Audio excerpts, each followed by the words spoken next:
بسم اللہ الرحمن الرحیم الحمد للہ رب العالمین والصلاة والسلام علی رسولہ الکریم وعلی آلہ وصحبہ اجمعین رب اشرح لی صدری ویسر لی امری واحلل عقدۃ من لسانی یفقہوا قولی اما بعد۔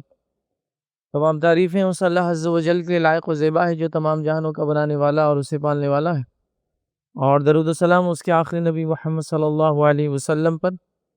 الحمدللہ ہم تمام مرد اور خواتین اس خطبہ جمعہ کے لیے جمع ہوئے ہیں۔ انشاءاللہ عزیز اس مختصر سے وقت میں جس عنوان پر میں روشنی ڈالنے کی کوشش کروں گا وہ ہمارا پچھلے جمعہ میں یا پچھلے کئی جمعہ میں ہم ایک سیریز دے رہے تھے، اسی کی ایک کڑی رہیں گی، اور آج کی کڑی میں جو بات میں آپ کے سامنے رکھنے کی کوشش کروں گا وہ بات وہ ہوں گی کہ فرشتوں کی دعائیں کن لوگوں کے لیے۔ لاسٹ ٹائم یا پچھلی مرتبہ جس ٹاپک پہ ہم نے اپنے آپ کو روکا تھا، جس نے فرشتوں کی دعائیں ہم نے دیکھی تھی، اس میں خاص طور سے تمام وہ اعمال میں نے لینے کی کوشش کی تھی جس میں فرشتے ایک نمازی کے لیے دعا کرتے ہیں۔ پھر ہم نے دیکھا تھا صف کو صحیح کرنے والوں کے لیے، اول صف کو سب سے پہلے بھرنے والوں کے لیے، امام کے رائٹ سائڈ کھڑے رہنے والوں کے لیے، وغیرہ وغیرہ ہم نے دیکھا تھا۔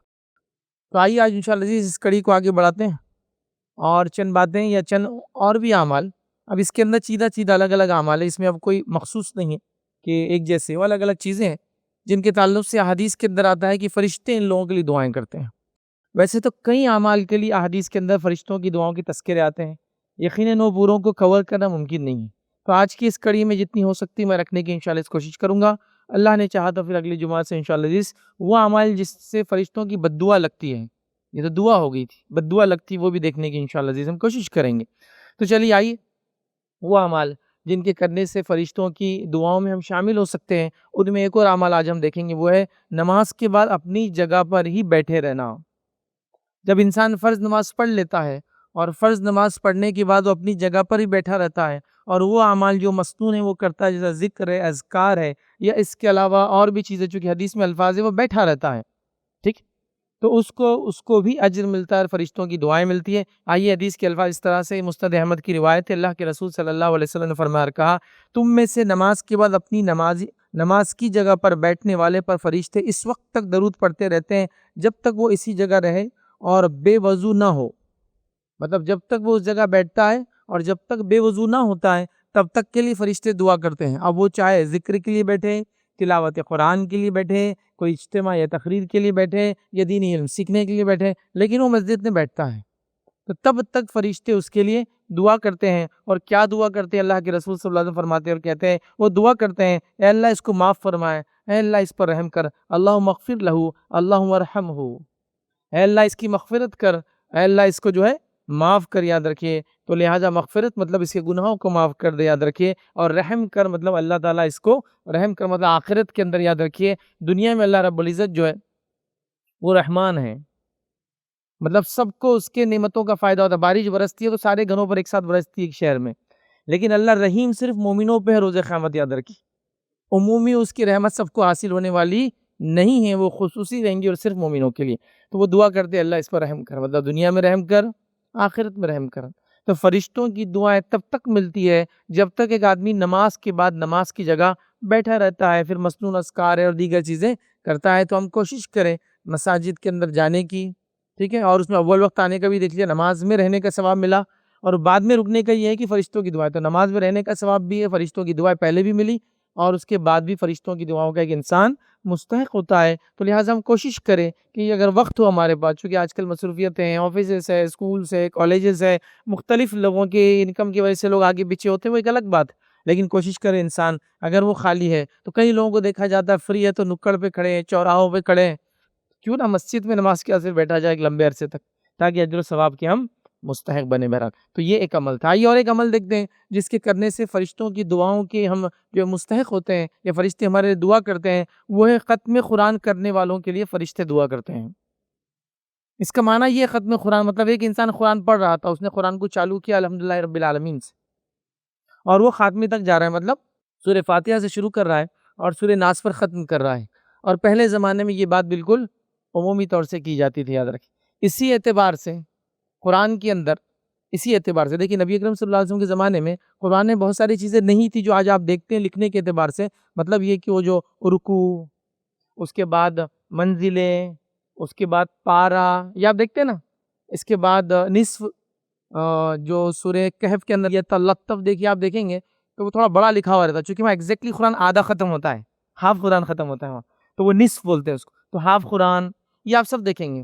تو یہ کیوں بنائے گئے؟ یہ پہلے زمانے میں نہیں تھے، اس اعتبار سے تھے. رکوع سے مراد یہ کہ ایک رکعت میں کتنا پڑھ لے، تو رکوع بنا دیے گئے تھے. اسی طرح ایک انسان جو ہے مہینے میں قرآن ختم کرے تو پارے بنا دیے گئے تھے. مطلب یہ نہیں کہ اس کو قرآن ویسے ہی تھا، صرف اس کو کہ بھائی یہاں سے یہاں تک پڑھے تو ایک ایکولی 30 ڈیز میں ڈسٹریبیوٹ کر دیا گیا تھا. پھر منزلیں بنا دی گئی تھی وہ 7 قرآن میں، تاکہ 7 ڈیز میں کسی کو ختم کرنا ہو تو 7 منزلیں ہیں. ٹھیک، تو اس اعتبار سے یہ سب کیا گیا تھا. تو پہلے زمانے میں لوگ قرآن کو ختم کرنے کی عموماً عادی تھے، یاد رکھیے، بہت زیادہ کثرت سے پڑھتے تھے. تو ظاہر سی جب وہ سورہ فاتحہ سے سورہ ناس سے پہنچ رہے تو جس وقت قرآن ختم ہو رہا ہے، جس وقت، تو اس وقت سے لے کر اگر صبح کر رہا ہے تو شام تک، شام کر رہا ہے تو صبح تک فرشتوں کی دعائیں حاصل ہوتی ہیں. تو آئیے اللہ کے رسول صلی اللہ علیہ وسلم کیا فرماتے ہیں. سنن دارمی کی روایت، آپ نے فرمایا جب ختم قرآن رات کے ابتدائی حصے میں ہو، اور چونکہ عموماً اس زمانے میں قرآن مصروفیت دن میں ہوتی حلال روزی کی، تو یہ کام رات میں زیادہ کرتے تھے. ٹھیک ہے، تو بہرحال آپ فرما رہے ہیں جب تم ختم قرآن رات کے ابتدائی حصے میں ہو تو فرشتے صبح ہونے تک اس پر ختم قرآن کرنے والے پر درود بھیجتے، مطلب دعائیں کرتے ہیں رہتے ہیں. اور اگر ختم قرآن رات کے آخری حصے میں ہو، مطلب تہجد کے وقت، سحر کے وقت جس کو کہیں گے، اگر اس وقت ہوتا ہے تو شام تک، مطلب اس کا پورا دن شام تک فرشتے اس کے لیے درود بھیجتے رہتے ہیں. قرآن کو ختم کرنے والا، مطلب سورہ فاتحہ سے شروع کر کے سورہ ناس تک پڑھنے والا، جس وقت اس کو سورہ ناس میں ختم کرے گا تو اس وقت جب ختم ہوں گا، اس وقت سے لے کر تو اس کی شام میں ہے تو اس کی صبح تک فرشتے اس کے لیے دعا کرتے ہیں، یاد رکھیے. اور فرشتوں کی دعا ہم نے دیکھا اس کی مغفرت کے لیے ہوتی ہے، اس پر رحم کے لیے ہوتے ہیں، دنیا میں مشکل آسانی کے لیے ہوتی ہے، اور کئی بہرحال تو فرشتے دعائیں کرتے ہیں، یاد رکھیں. تو لہٰذا ہمیں چاہیے کہ ہم ختم کو قرآن کو بترتیب پڑھیں، سورہ فاتحہ سے سورہ ناس، اور اس کو ختم کرنے کی کوشش کریں. یہ بڑی جس کو ہم کہیں گے ایک بری چیز ہے جو آج کے زمانے میں دیکھی جا رہی ہے، کہ لوگ بڑی بڑی ڈائجسٹ، بڑی بڑی کوشچنرز یا سوال و جواب کی کتابیں، اس کے علاوہ بڑی بڑی سلیبس کی بکس، اس کے علاوہ بڑی بڑی کتابیں جو پروفیشن سے ریلیٹڈ ہوتی جس سے ان کو دنیا کا فائدہ ہوتا ہے، وہ تمام چیزوں کو پڑھتے ہیں، کھنگالتے ہیں، لکھتے ہیں، ٹک مارک کرتے ہیں، بک مارک کرتے ہیں، یاد رکھتے ہیں اور اس کو سہت کے رکھتے ہیں. لیکن ابھی قرآن سے وہ محبت اور وہ ربط، وہ ضبط ہمارا نہیں رہا کہ یہ بار بار ختم ہو رہا ہے. سوچئے، میں کسی پہ الزام نہیں ڈال رہا ہوں، میں بھی اپنے آپ کو اس میں شامل کر رہا ہوں. سوچئے آخری بار قرآن ہم نے کب ختم کیا تھا شروع سے لے کر آخر تک؟ آخری بار. وہ خوش نصیبی لوگ ہیں جو قرآن کو پڑھ رہے ہیں اور اس کو وقتاً فوقتاً اپنے زندگی میں ختم کر رہے ہیں. میں تو اپنے تقریروں میں یہ بھی کہتا ہوں کبھی کبھار، کم از کم یہ تو ہو کہ سال میں ایک بار قرآن کو سورہ فاتحہ سورہ ناس تک پڑھا جائے، کم از کم ایک بار. رمضان کے علاوہ، رمضان میں تو سن ہی رہے اور پڑھ بھی رہے تو پڑھیے، لیکن کم از کم رمضان کے علاوہ ایک بار تو کم از کم. یہاں تو 30 پارے اس لیے بنائے گئے تھے کہ 30 دن میں ختم ہو، 7 منزلیں لکھی گئی تاکہ 7 دن میں ختم ہو. چلیے وہ سب اب نہیں ہو پا رہا ہے، ایک بار تو. اور اس سے بھی زیادہ افسوسناک بات وہ ہے، اللہ کرے کہ ایسا نہ ہو کسی کے ساتھ، جو قرآن پڑھنا ہی نہیں جانتا ہو، یا پڑھنا سیکھا ہی نہ ہو، یا سیکھا تو بھول گیا ہو، اور اب چاہتا بھی تو نہیں پڑھ سکتا ہے. کتنی بری بات ہے. تو لہٰذا یہ کوئی بدنصیبی نہیں ہے، فوراً اپنی زندگی کی روش کو بدلیں، سیکھنا شروع کر دیں. کوئی بڑی چیز نہیں ہے نا. دنیا کی شرمندگی ان کی تھوڑی بہت ہو سکتا، کسی کے پاس جاتا بولیں گے اتنے بڑے ہو گئے نہیں سیکھ پائے، کوئی مسئلہ نہیں، لیکن آخرت کی شرمندگی سے تو بچ جائیں گے نا. لہٰذا پڑھنے کا معمول بنائیں، بڑی اہم چیز ہے. چونکہ نماز پڑھیں گا تو قرآن پڑھنا ہے، اس میں کئی دعائیں جو قرآن سے ثابت ہیں، قرآن کی مخصوص دعائیں اور مخصوص الفاظ کے کیا فضائل ہیں، اس پہ پورے میرے ایک لیکچر سے قرآن کے مخصوص الفاظ کے فضائل، قرآن کے مخصوص آیتوں کے فضائل یاد رکھیں، اور قرآن کی مخصوص جملوں کے فضائل. تو میں نے ایسے پورے 2 گھنٹے کے لیکچرز تک کبھی اس کو دیکھ. تو بہرحال قرآن ختم کرنے کا ایک معمول بنا ہے. آئیے تیسرا کام جو کرنا ہے جس سے فرشتوں کی دعائیں مجھے اور آپ کو حاصل ہوں گی، وہی یاد رکھیں، نبی اکرم صلی اللہ علیہ وسلم پر درود بھیجنے سے فرشتوں کا درود ہم کو حاصل ہوتا ہے. نبی اکرم صلی اللہ علیہ وسلم پہ صلوات بھیجنے سے، جس کو درود بولتے ہیں، درود ابراہیمی یا اور بھی درود یاد رکھیں جو ثابت ہے، تو ہمیں فرشتوں کی دعائیں حاصل ہوتی ہیں. آئیے مسند احمد کی روایت ہے، اللہ کے رسول صلی اللہ علیہ وسلم فرماتے اور کہتے ہیں، جس شخص نے رسول اللہ صلی اللہ علیہ وسلم پر ایک مرتبہ، مطلب آپ پر دعا جو ہے درود پڑھا، اللہ تعالیٰ اس کے فرشتے اس پر 70 مرتبہ درود بھیجتے ہیں. ایک مرتبہ اللہ کے رسول صلی اللہ علیہ وسلم پہ درود بھیجنے کا فائدہ یا فضائل یہ 70 ٹائمز اینجل اور خود اللہ رب العزت بھی، فرشتے اور اللہ رب العزت بھی آپ پر درود بھیجتے ہیں، رحمت کی دعائیں، برکت کی دعائیں، مغفرت کی دعائیں ملتی رہتی ہے اگر ایک بار نبی اکرم صلی اللہ علیہ وسلم پر ہم درود بھیجتے ہیں۔ تو اس کو معمول بنا لیں۔ اور ایک چیز جو ہم کر سکتے ہیں، جو مخصوص وظیفے میں بھی شامل کر سکتے ہیں آپ، دیکھیے وظائف بہت زیادہ ثابت نہیں، میں پہلے بتا دوں، دعائیں بہت ثابت ہیں، ہاں پر وظیفوں کا وہ چکر چلتا، پورا دین ہی وظیفوں پہ ٹکا دیا ہم نے۔ لیکن یہ وظیفہ ثابت ہے کہ صبح 10 مرتبہ اللہ کے رسول پہ درود بھیجنا اور شام میں 10 مرتبہ بھیجنا، یہ ثابت ہے وظیفہ۔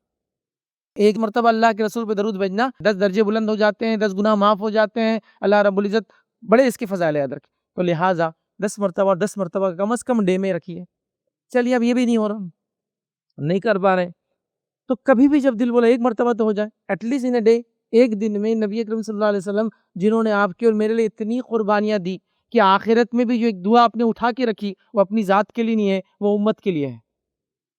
تو اتنے شفیق، اتنے مہربان، اتنے رحیم، اتنا سوچنے والے اپنی امت کا، اور امت ایک بار بھی درود نہ بھیجے۔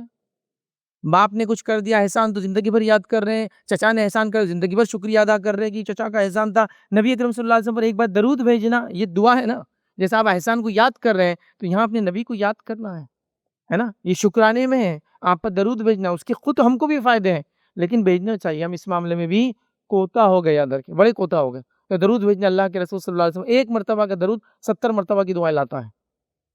اب صبح شام 10 والا وظیفہ آپ کر لے جو ثابت ہے، تو یہاں تو 70 کے حساب سے ملٹیپل ٹائم کرتے جائیے۔ اور کچھ علماء لکھتے ہیں یہ جو 70 کی بات آتی ہے نا حدیث کے اندر، یہ انلمیٹڈ کے لیے ہوتا ہے، بہت زیادہ کے لیے بھی استعمال ہوتا ہے عربی زبان، بہت انلمیٹڈ بینیفٹس۔ تو بہرحال اس کو بھی کرنے کی کوشش کریں، نبی اکرم صلی اللہ علیہ وسلم پہ ہم درود بھیجیں۔ اب آئیے درود کے بارے میں، چونکہ میں نے بات کی، مختصر سا درود کا فضائل رکھ دیتا ہوں، اور جمعہ کے دن درود کے بڑے فضائل یاد رکھیں، خاص ہے۔ اللہ کے رسول نے خود فرمایا کہ جمعہ کے دن مجھ پہ درود بھیجا کرو، تو جمعہ کے دن تو خاص کریں، عام دنوں میں بھی کریں، لیکن درود کی ایک فضیلت آتی ہے، یاد رکھیں وہ کیا ہے، بڑی فضیلت ہے۔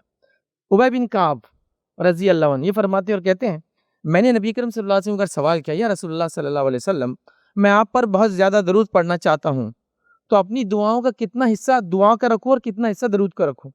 مطلب میں آپ پر درود بھیجنا چاہتا ہوں، تو میں جب دعا کرتا ہوں اللہ تعالیٰ سے، اپنی حاجت طلب کرتا ہوں، تو کتنا پارٹ اپنی دعا کروں اور کتنا پارٹ آپ پر درود بھیجوں؟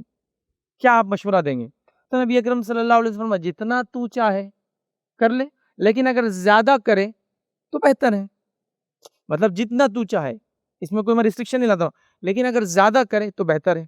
تو اب ابی بن کعب رضی اللہ عنہ اگلا سوال کرتے ہیں اور پوچھتے ہیں، میں نے عرض کیا کہ اللہ کے رسول، کیا 1/4 درود بھیجوں اور باقی اپنی دعا کروں؟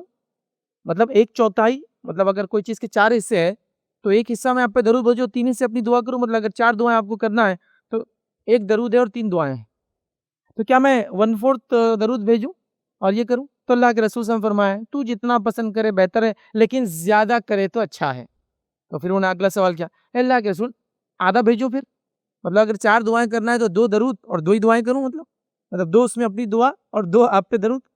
تو اللہ کے رسول صلی اللہ علیہ وسلم فرمایا، تو جو بہتر سمجھے، جو پسند کرے اتنا بھیج، لیکن زیادہ بھیجے تو بہتر ہے۔ پھر وہ اگلا سوال کرتے ہیں اللہ کے رسول صلی اللہ علیہ وسلم کہ 2/3 کر دوں، 2/3 اپنی دعا کا درود اور 1/3 اپنی دعا، مطلب اگر ایک چیز ہے اس کے 3 حصے کر دیا جائے تو 2 حصے درود اور 1 حصہ کیا میں اپنی دعا کروں؟ تو نبی اکرم صلی اللہ علیہ وسلم فرمایا، تو جو پسند کرے وہ بہتر ہے، لیکن اگر زیادہ کرے تو اچھا ہے، مطلب اس میں اور مزید اضافہ کرے تو اچھا ہے۔ تو فرماتے اللہ کے رسول صلی اللہ علیہ وسلم، میں اپنی اب دعا ہی نہیں مانگوں گا، میں صرف آپ پر درود بھیجوں گا جب بھی مجھے کوئی مسئلہ ہو تو نبی اکرم صلی اللہ علیہ وسلم فرماتے ہیں، اور آپ نے جب کہا کہ میں اپنی دعا کے بجائے صرف آپ پہ درود بھیجوں گا، تو آپ نے فرمایا، تو پھر تو تمہارے غموں کی کفایت کی جائیں گی اور تمہارے گناہ معاف کر دی جائیں گے، پھر تو تمہارے غموں کی کفایت کر دی جائیں گی۔ دعا انسان مانگتا ہے نا، پریشانی کے لیے مانگتا ہے، حاجت کے لیے مانگتا ہے، تو غم ہے، تو تمہاری غموں کی کفایت کی جائیں گی اور تمہاری مغفرت کی جائیں گی، 2 بینیفٹ مل جائیں گے درود کے، مطلب گناہ معاف کر دیے جائیں گے اور سارے مسائل حل ہو جائیں گے، مطلب جو دعا مانگنا تھی درود بھیج دو، ہو گیا۔ اسی لیے آپ دیکھیں گے اہل عرب میں یہ خاص ہے، کوئی بھی چیز بھولیں گے، کوئی مصیبت آئیں گے، کچھ ہوں گی تو درود پڑھنا شروع کر دیں گے، دعا نہیں کرتے کبھی۔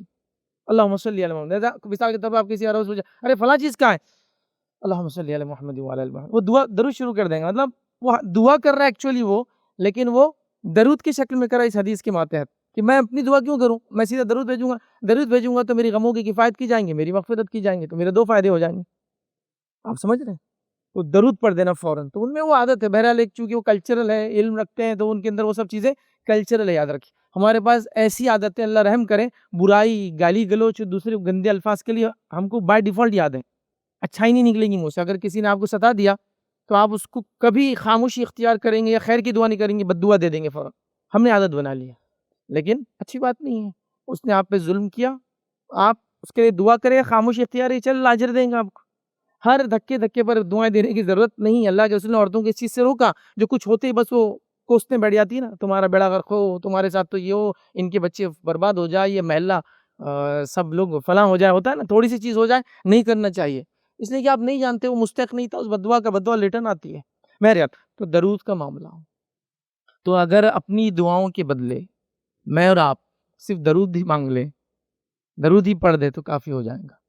کفایت بھی کی جائیں گی غموں کی, گناہ بھی معاف کر دی جائیں گی.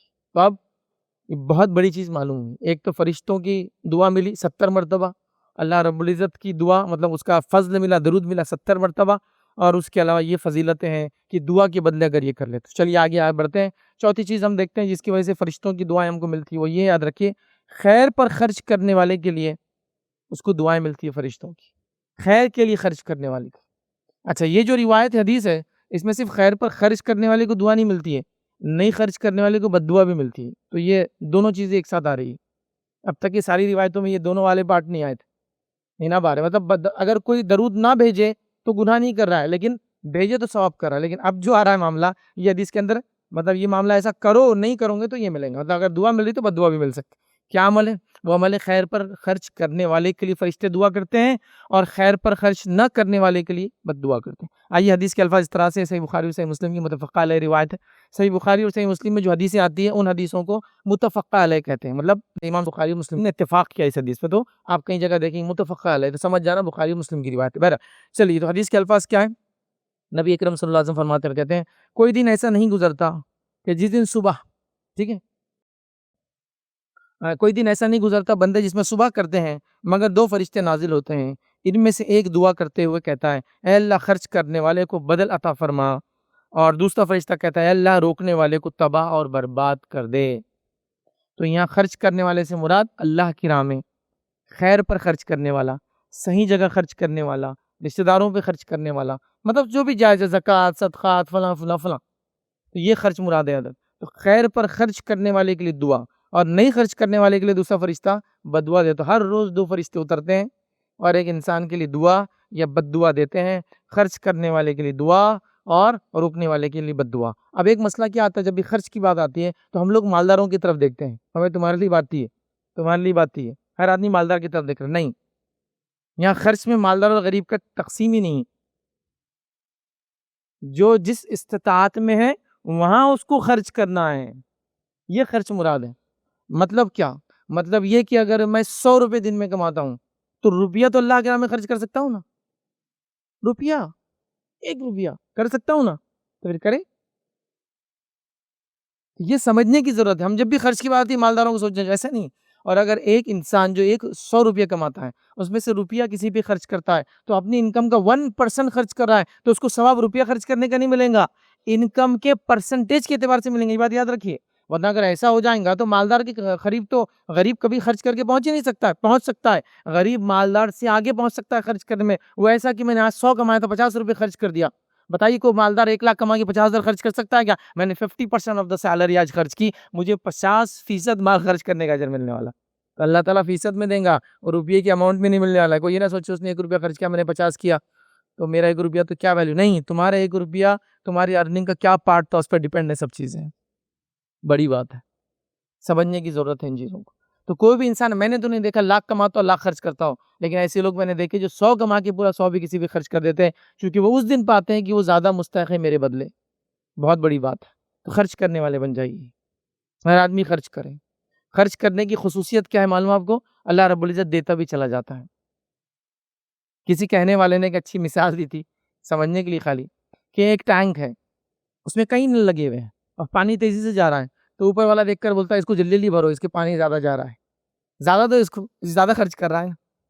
اب ایک جگہ ٹینک ایسے پانی خرچ ہی نہیں ہوتا, تو ایک تو پانی سڑنا شروع ہو جائے گا, گال گنجال کیڑے مکوڑے آنا چالو ہو جائیں گے اس میں، اور پانی خراب ہو جائے گا، استعمال کے لائق اس کے لیے بھی نہیں رہیں گا جس نے ٹینک میں بھرا ہے۔ تو یہ مثال خرچ کرنے والی کی، جب وہ خرچ کرتا ہے تو اللہ دیکھتا ہے، ارے اس کا تو بہت خرچ ہو رہا، کم ہو جا رہا ہے، اس کو اور عطا کرتے جاؤ، اور عطا کرتے جاؤ، اور عطا کرتے۔ اچھا کیسے؟ کبھی یہ بھی سوال آتا ہے، ٹھیک ہے آپ نے بول دی بھائی صاحب میں تو شروع کر دیا لیکن دکھ رہا نہیں، کیسے؟ وہ بھی سمجھو۔ خرچ جب انسان کریں گا تو مختلف شکلوں میں چیزیں سامنے آئیں گی۔ ایسا بھی ہو سکتا ہے کہ جہاں خواہ مخواہ کے پیسہ خرچ ہونے والا تھا اللہ نے وہاں سے بچا لیا خرچ کی وجہ سے، ابھی دکھیں گا تو نہیں نا۔ جیسا کہ میں اللہ کے راہ میں خرچ کرتا تھا تو میں بیماری سے بچ گیا، جس کے نتیجے بیماری میں جو پیسہ جانے والا تھا وہ اللہ کے راہ میں خرچ کرنے کی وجہ سے اجر میں شامل ہو گیا۔ سمجھے نا بات؟ تو کبھی ایسا بھی ہوتا تھا ہمارا کیسا، آپ نے بولے خرچ کرو، کر دیے 50 خرچ کر دیے، 50 ریٹرن ہی نہیں آ رہے کہیں سے، ویسا نہیں ہے وہ کیلکولیشن الگ ڈھنگ سے ہوں گا۔ اور دوسری بات یہ ہے کہ جب اللہ کے راہ میں خرچ کرتے ہیں تو مال بڑھتا ہے لیکن کیلکولیٹر میں گھٹتا ہے، دکھنے کے اعتبار سے کم ہوگا نا، 100 روپے میں سے زکوٰۃ دی 2.5 روپیہ، تو اب 97.5 بچے اپنے پاس، تو کیلکولیٹر تو یہی بتاتا ہے۔ لیکن جب اللہ کے پاس وہ مال سچے دل سے چلا جاتا ہے تو برکتوں کی شکل میں واپس آتا ہے، اچھی صحت کی شکل میں واپس آتا ہے، نیک اولاد کی شکل میں واپس آتا ہے، امن و امان والے علاقوں کی شکل میں واپس آتا ہے، کئی اچھی شکلوں میں ریٹرن آتا ہے۔ تو وہ اس کا کوئی ایک نہیں ہے، کبھی کبھار مال کے اضافے کی شکل میں بھی واپس آتا ہے، اس میں بھی کوئی دو رائے نہیں ہے، اس میں بھی کوئی دو رائے نہیں کہ 100 گئے تو اللہ 200 دیں گا، یہ بھی کوئی مسئلہ ہے، اور 100 گئے اور اچھی صحت مل گئی، 100 گئے اولاد اچھی نکل گئی، یہ کچھ بھی ہو سکتا ہے۔ تو بہرحال خرچ کرو، صحیح جگہ خرچ کرو، اور امت مسلمہ کو کوئی خرچ کرنے میں ٹھینگا نہیں بتا سکتا، بہت خرچ کرنے والی امت ہے، لیکن کہاں خرچ کرتی ہے بڑا مسئلہ ہے، وہ ایشو ہے، کہاں خرچ کرتی۔ آج ہمارے خرچ وہاں ہو رہے جہاں ہونے کی ضرورت ہی نہیں ہے۔ شادی بیاہ سب سے اول، اچھے گھر اس کے بعد، پھر اب سیر و تفریح بھی جڑ گئی، اچھے گیجٹس بھی جڑ گئے، اچھے استعمال کی چیزیں اور گھومنے پھرنے کا شوق، یہ سب چیزوں میں ہمارا خرچ ہو رہا ہے، لیکن جہاں ہونا ہے وہ کیا کیا ہے وہاں ہم نے چھوڑ دیا۔ دیکھیے کہ انسان گھر جو پونجی جمع کرتا ہے، آپ میں سے کئی لوگ ہیں اس عمر کو پہنچ گئے جو پونجی جمع کرتا ہے، اچھا خالی آپ اس میں شامل نہیں ہیں، سماج بھی کبھی کبھار گناہ گار ہوتا ہے، پورا سماج مل کے ایک انسان سے گناہ کرواتا ہے، اور اس میں سے یہ اجتماعی گناہ جو مسلمان ایک دوسرے سے کرواتے ہیں، خود نہیں کرتے ہیں کبھی دوسرے سے بھی کرواتے ہیں، وہ ہے شادی بیاہ میں فضول خرچیاں جو جہیز کے نام پہ کروائی جا رہی ہے، رسومات کے نام پہ کروائی جا رہی ہے۔ میں نہیں چاہتا اپنی بچی کی شادی غیر سنت طریقے پہ، لیکن لوگ مجبور کرتے ہیں کہ میں وہ سب کروں، تو پورا سماج مل کے گناہ میں مجھے ڈال رہا ہے، نہیں ڈال رہا ہے، کروں گا کیا؟ مسئلہ ایسا ہے کہ یہ سماجی گناہ ہے جس سے میں اکیلا بچ نہیں سکتا ہوں، سب کر رہے ہیں مجھے کرنا ہے۔ ارے بھائی خرچوں کو کم کرو، یہ شادی بیاہ ولیمے رسومات خرافات یہ خرچے ختم کرو، اس کے بدلے آپ کے لیے جو خرچ کرنے کی جگہ ہے ان جگہوں پہ خرچ کرو۔ یاد رکھو وہ سب سے پہلی جگہ ہے علم اور فن اور ہنر میں اپنے بچوں پہ خرچ کرو۔ علم سے مراد دنیا بھی آ گیا اور دین بھی آ گیا، الگ الگ نہیں کر رہا ہوں اس کو میں۔ سب سے پہلا مستحق جہاں پیسہ خرچ ہونا یہ ہے، کیونکہ اگلی نسلیں جب علم اور ہنر اور فن میں آگے رہیں گی تو وہ اور کمائیں گی اور اپنی اگلی نسلوں کو لے کر چلیں گی، یہ بڑی اہم چیز ہو گیا تھا۔ اس کے علاوہ آپ کے خرچ کے مستحق ہیں پھر وہ لوگ جن کو اللہ رب العزت نے دنیا کے اندر مال کا مستحق بنایا ہے، ان پہ خرچ کرو۔ ان میں سب سے اول وہ یتیم بچے جن کے پاس مال نہیں ہے، وہ بیوہ عورتیں ہیں جو یتیم بچوں کو پال رہے پریشان والے، وہ اس کی مستحق ہے۔ پھر آپ کے دیگر رشتہ دار اور دیگر لوگ سماج کے، ان کو کھلاؤ پلاؤ پہناؤ۔ اور شروعاتی زمانے میں یہی سب ہو رہا تھا، صحابہ کا اصل مال اسی پہ خرچ ہوتا تھا، اسی پہ ہوتا تھا۔ آج ہمارے خرچ کا معاملہ ہی الگ ہے۔ ماں عائشہ بیٹھی ہے، اللہ کے رسول صلی اللہ علیہ وسلم کے دنیا سے جانے کی بات ہے، آپ کی وفات کے بعد کسی نے 1,00,000 روپیہ 1,00,000 درہم تحفے میں بھیجا، ظاہر سی بات ہے امہات المومنین میں سے، تو اللہ کے رسول صلی اللہ علیہ وسلم کی خاندان کو یا خانوادے کو زکوٰۃ نہیں چلتی ہے، صدقہ بھی نہیں چلتا ہے، تحفے تحائف دینا پڑتے ہیں۔ تو کسی نے 1,00,000 مطلب 1,00,000 اشرفی سمجھ لیجیے عام زبان میں، وہ گفٹ میں دیا، تحفے میں بھیجا اپنی ماں کو کہ اے مائی آپ اس کو استعمال کیجیے۔ اب یہ ہوا کہ ماں عائشہ نے اپنی جو لونڈی کو بلایا، اس زمانے میں غلام وغیرہ کا سسٹم تھا، کہا اس کو دے کے آؤ، اس کو دے کے آؤ، اس کو دے کے آؤ، اس کو دے کے آؤ، اس کو دے کے آؤ، جو بھی آپ نے ترجیحات تھی، وہ غریب یتیم مسکین معذور بے سہارا پڑوسی فلاں فلاں فلاں آپ نے وہ کیا۔ شام ہوئی تو کہا افطار کے لیے کچھ لاؤ، تو کہا افطار کے لیے گھر میں کچھ بھی نہیں ہے، تو کہا 1,00,000 درہم دیے تھے نا کسی نے ہدیے میں آئے تھے نا، تو کہا آپ کا معاملہ ہی ایسا ہے، بس اس کو دے کے آؤ، اس کو دے کے آؤ، اس کو دے کے آؤ، پورے 1,00,000 ختم ہو گئے۔ کہا ٹھیک ہے کوئی مسئلہ نہیں، ٹھیک ہے کوئی مسئلہ نہیں، آگے بڑھو۔ تو وہ 1,00,000 درہم ان کے پاس آتے ہیں اور شام میں ان کو افطار کرنے کے لیے پیسے نہیں ہیں، مطلب 100% خرچ کر دیا جو آیا۔ اچھا یہ جو تحفہ آیا تھا، یہ تحفہ ظاہر سی بات ہے ملکیت ہوتا ہے، تحفہ ایسی چیز نہیں ہے کہ جو آپ بعد میں جس نے تحفہ دیا اس سے پوچھے میں کیا کروں اس کا، تحفہ ملکیت ہوتا ہے، جب آپ کو کسی نے دے دیا تو آپ اس کے مالک بن جاتے ہیں، آپ جو چاہے آپ کریں۔ ان کو ملے 1,00,000، انہوں نے کسی اور کو دے دیا، آپ سمجھ رہے ہیں؟ تو یہ صحابہ کا معمول تھا، اور اللہ رب العزت ان کو ریٹرن بھی دیا اس کا، اس لیے کہ یہی ماں عائشہ ہے جنہوں نے اس حدیث کو روایت کیا تھا۔ وہ حدیث کیا تھی؟ نبی اکرم صلی اللہ علیہ وسلم سے ایک مرتبہ آپ نے دیکھا جانور ذبح ہوا، کہا یہ اس کو دے کے آؤ، وہ اس کو دے کے آؤ، وہ اس کو دے کے آؤ، اور آخر میں جو ایک چھوٹا سا حصہ آپ کے لیے بچا تھا، ماں عائشہ نے اللہ کے رسول فرمایا، اللہ کے رسول بس ابھی صرف اتنا بچا ہے، مطلب بہت تھوڑا بچا ہے، تو اللہ کے رسول صلی اللہ علیہ وسلم نے کہا یہ نہیں، وہ جو گیا وہ بچا ہے۔ ماں عائشہ کیا کر رہی ہے کہ اتنا بچا ہے، مطلب ابھی ہاتھ روک دے، خود بھی تو کھانا ہے، تو اللہ کے رسول کیا فرما رہے ہیں، یہ نہیں بچا، یہ تو سیلف خرچی میں آئے گا، وہ بچا ہے جو گیا ہے۔ مطلب کیا ہوا، سمجھیے بات کو۔ اگر میں آپ سے کہوں کہ ایک کمپنی، اس میں آپ کو انویسٹ کرنا ہے، میں بالکل بھی یہ کہوں گا نہیں کبھی، اور میں نے زندگی میں کہا بھی نہیں یاد رکھی، لیکن اگر آپ سے کہوں ایک کمپنی انویسٹ کرنا ہے، ریٹرنز 700 ٹائمز منیمم، جتنا ڈالوں گے اس کا 700 گنا ملے گا کم از کم، اس کے بعد اور بھی بڑھ سکتا ہے، مور دین 700 بھی ہو سکتا ہے، ایک ڈالنا ہے، بس لمٹ یہ ہے کہ آنکھ بند کرنے کے بعد ملتا ہے، وہ آنکھ بند کرنے سے پہلے نہیں ملتا ہے، مطلب دنیا سے جانے کے بعد اس کے ریٹرن سے، مطلب اس کا لاکنگ پیریڈ آپ کی زندگی ہے۔ دنیا میں ہوتے ہیں 5 سال 10 سال ریٹائرمنٹ، ویسا نہیں، اس کی لاکنگ پیریڈ ہے آپ کی life I notice 700 times and more than that, مطلب اس سے بھی زیادہ، ملٹیپل آف 700 ٹائمز، 700 کا کئی گنا زیادہ آپ کو ملنے والا ہے۔ تو دنیا میں تو ہم کر دیں گے فوراً مل رہا ہے تو، لیکن آخرت کے اعتبار سے ہم کوئی حساب نہیں سمجھتا ہے، لیکن صحابہ کو جو ہے یہی حساب سمجھتا تھا، بس دنیا کے حساب نہیں سمجھتے تھے کہ بھائی کتنا ملے گا اور کیسا ملے گا، ان کو یہ حساب سمجھتا تھا کہ یہ ریٹرنز ہے۔ تو آپ صلی اللہ علیہ وسلم سے آپ نے وہ سنا تھا، جو گیا وہ بچا، تو وہاں عائشہ اپنی زندگی میں جو گیا اس کو بچا مان کر سارا خرچ کر دیا کرتی تھی جو آپ کے پاس آتا تھا۔ اور کئی واقعات ہیں خرچ کرنے کے معاملے میں، مطلب لا تعداد صحابہ کے واقعات۔ ماں عائشہ ہے، نبی اکرم صلی اللہ علیہ وسلم ہے، ایک مانگنے والے نے آواز دی، اس زمانے میں لوگ یوں ہی نہیں مانگتے تھے، یوں ہی بالکل نہیں مانگتے تھے، بات بالکل طے تھی، کیونکہ اللہ کے رسول صلی اللہ علیہ وسلم کی حدیث سن رکھی تھی، جو بلا وجہ دنیا میں مانگے گا روز قیامت اپنے رب سے ایسے ملے گا کہ چہرے پہ گوشت نہیں ہوگا۔ تو کوئی مانگتا نہیں تھا بے وجہ، لیکن ایک آدمی مانگ رہا ہے مطلب جینوین ہے، دینا ہے۔ میں عائشہ سوال کرتی ہے، ایک کھجور ہے کھانے کے لیے، دے دو، مطلب اویلیبل فوڈ دے دیا، کہا دے دو۔ اندازہ لگائیے میرے سے آپ سے ہو سکتا ہے کہ، مطلب اس کی تو میں مثال بھی نہیں دے سکتا ہوں، مثال دوں گا تو صرف آپ ہنسیں گے، مثال بھی نہیں دے سکتا ہوں کہ اگر میں یہ کہہ دوں، ایک سلف کا ایک واقعہ ہے، بہرحال ان کے 10 مہمان آ گئے، اب بیچارے بہت پریشان ہوئے، 10 ہی روٹیاں تھیں ان کے پاس، وہ بھی غریب آدمی، رات میں مہمان آ گئے، کریں گے کیا؟ اور آپ کو پتا ہے نا عربوں کے اندر یہ آج سے نہیں، قدیم زمانے سے نبی اکرم صلی اللہ علیہ وسلم اور اس سے پہلے سسٹم تھا، وہ روٹی گھر پہ نہیں بناتے تھے، ان کے پاس بریڈ باہر سے بن کے آتی تھی، اور آج بھی جتنے عرب کنٹریز ہیں اور فرسٹ ورلڈ یورپین کنٹریز ہیں سب روٹی باہر سے بناتے ہیں، یہ گھر میں نہیں بنتی ہیں، تو اب بنا بھی نہیں سکتے ہیں نا، تو 10 ہی روٹیاں اویلیبل ہیں، 10 لوگ ہیں، اب ظاہر سی بات ہے ایک آدمی ایک سے زائد کھا سکتا ہے، تو بڑے شرمندہ ہوئے، تو کیا کیا، 10 روٹی رکھ دی، چراغ بجھا دیا، تاکہ ایک ایک جب فرسٹ ٹائم لیں گے پھر اس کا سیکنڈ ٹائم سب سمجھیں گے اس نے لیا فنش، روٹیاں رکھ دی، چراغ بجھا دیا، صبح اٹھ کر دیکھتے ہیں 10 کی 10 روٹیاں جیسی کی ویسی ہیں، کیونکہ ہر کھانے والے نے سوچا وہ کھا لے تو اچھا ہے،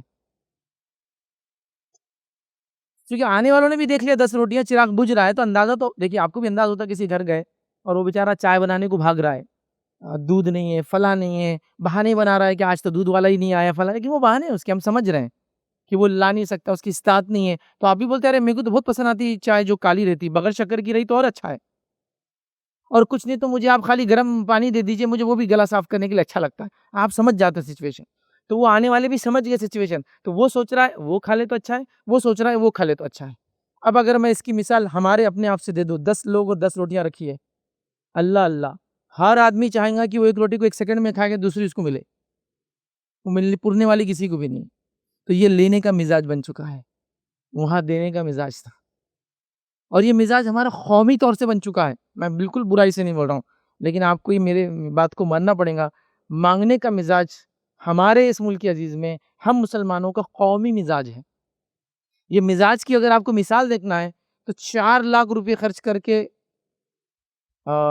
حج کمیٹی سے، اور 7 سے 10 لاکھ روپے خرچ کر کے پرائیویٹ سے جاتا ہے، لیکن وہاں بھی فری کی چھتریاں جمع کرتے رہتا ہے، فری کے جوس ڈھونڈتے رہتا ہے، فری کے کھانے کا عمل ڈھونڈتا ہے، مزاج بن گیا ہے ہر چیز فری چاہیے، ارے بھائی 4 لاکھ روپے خرچ کرے آپ نے تو فری کا کھانا کیوں ڈھونڈ رہے ہیں آپ جب خرید سکتے ہیں؟ وہ ایک مزاج کا پارٹ ہے ہمارے. وہ گدے اٹھا لو جو وہاں جس پہ سوئے، چونکہ وہ تو ویسے پھینک دیں گے بولے. وہ آتے ایئرپورٹ پہ وہ لیتے نہیں گدے اندر، چونکہ وہ سائز اس کا میچ نہیں ہوتا. سبحان اللہ. یہ کوئی طریقہ ہے زندگی جینے کا؟ تو دینے کا مزاج جن قوموں کا بن جاتا ہے تو پھر وہ دینے والی قومیں بن جاتی ہے، حتیٰ کہ وہ نان مسلم بھی ہو تو دینے والے ہی رہتے ہوں، کیونکہ وہ ان کا مزاج ہوتا ہے.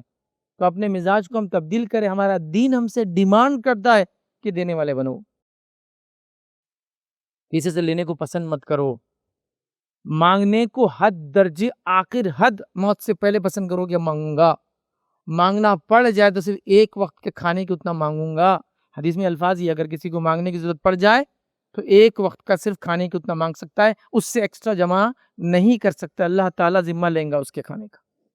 تو یہ سارے اصول، مطلب مانگنا بھی ہے تو اصول بتا دیے گئے، دینا بھی ہے تو اصول بتا دیے گئے. تو یہ ہم دین کے ماننے والے ہیں. تو ایک فرشتہ دعا کرتا ہے، دوسرا فرشتہ بد دعا کرتا ہے. تو لہٰذا دینے والے بنے، دعا میں شامل ہو. نہیں دیں گے تو بد دعا میں شامل ہوں گے. چونکہ بد دعا بھی ہمارا پارٹ نہیں تھا تو ہم اس کو چھوڑتے ہیں. اگلی بار موقع ملا تو دیکھنے کی انشاءاللہ کوشش کریں گے. یہ چند باتیں تھیں جو میں نے مناسب سمجھی کہ فرشتوں کی دعائیں جن چیزوں سے ہم حاصل کر سکتے ہیں وہ کرنے کی ہم کوشش کریں. یہ بہت بڑی اور فضیلت کی بات ہے کہ ہم ایسے عمل کریں جس سے فرشتوں کی دعاؤں کی ہم انشاءاللہ مستحق بنیں. اسی پر اپنی بات کو میں ختم کروں گا. اللہ رب العزت سے دعا ہے کہ اللہ سبحانہ تعالیٰ ہم نے جو کچھ کہا، جو کچھ سنا، اسے عمل کرنے کی ہمیں توفیق عطا فرمائے. اللہ رب العزت ہمیں فرشتوں سے محبت کرنے والا بنائے. اللہ رب العزت ہمیں فرشتوں کی محبت کا مستحق بنائے. اللہ رب العزت ہمیں فرشتوں کی دعاؤں کا جو مستحق بنائے. جب تک ہمیں زندہ رکھے، ایمان و اسلام پر زندہ رکھے، خاتمہ ایمان پر ہو. وآخر دعوانا ان الحمدللہ رب العالمین. سبحان ربک رب العزت عما یصفون وسلام علی المرسلین والحمدللہ رب العالمین.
السلام علیکم. آپ بھی ہمارے اس کام میں تعاون کریں اپنی زکات و صدقات کے ذریعے. ڈونیشن ڈیٹیلز کے لیے ڈونیٹ پر کلک کریں. اگر آپ کو ہمارے ویڈیوز پسند آئے ہیں تو اسے شیئر کریں اور ثواب کے حقدار بنیں. روزانہ ہمارے ویڈیوز کو پانے کے لیے ہمارے یوٹیوب چینل کو سبسکرائب کریں اور بیل آئکن دبائیں. ہم سے دیگر سوشل میڈیا پر جڑنے کے لیے ویڈیو میں دیے گئے آئی ڈی کو سرچ کریں. جزاک اللہ.